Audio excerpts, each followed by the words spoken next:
Okay, I got something that's amazing, truly amazing to show you. This is Tim Perfect from Two Canoe Software, and I want you to subscribe and like this video. Makes you a good person, makes me happy.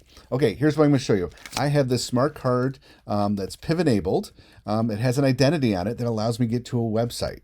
It's a super secure website that's secured by the identity that's on this smart card.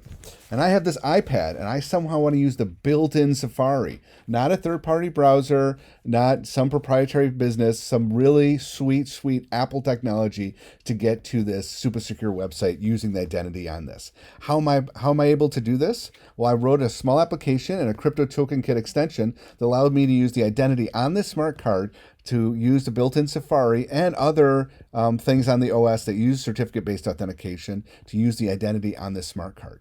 How is this possible? I'm going to show you. First thing I'll do is I'll launch the application and I'll tap connect to reader. So I've got this Fashion Bluetooth reader that talks with my crypto token kit extension. I'll plug the smart card in and I'll turn it on so you can see the little flashing lights come on, and I'll tap on refresh. And you can see that it shows up this reader. So I'll tap on the reader and you see the lights will flash. What happens is it reads in the certificate on this from this smart card and then presents it to the system. So you can see right there, it just said that one certificate was successfully loaded. So I'll tap OK. And then I will switch over to Safari. So I'll open up Safari and I'll go to a test website.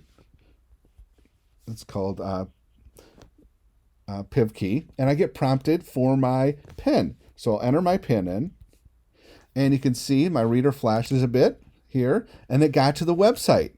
How awesome is that? So I just used the identity on this PIV card to use it to authenticate to the website using the built-in Safari. So I can go to one of the other test website sites. So I'll go to test 1. I'm able to connect to that. Test 2.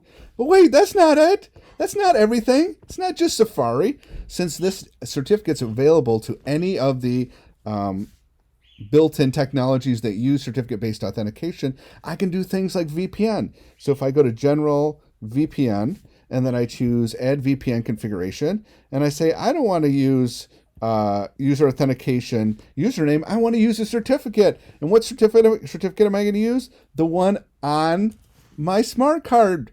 That is amazing.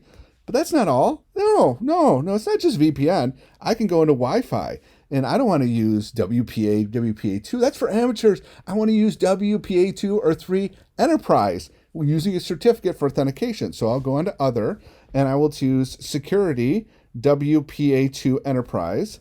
Go back, and I'll say Mode EAP TLS, the best of all the TLSs. And then I will choose my identity, and there it is. There's my PIV smart card enabled certificate, so I can use that to authenticate to my VPN. So not only is it Safari, I can also use it for S-MIME certificates and mail. So now basically any of the built-in utilities can use your standard PIV cards to be able to authenticate. How amazing is that? It's awesome. So make sure that you leave some comments for me. Follow me on Twitter. Check out this app. I'm trying to get into the App Store now. It's awesome. Thanks for watching.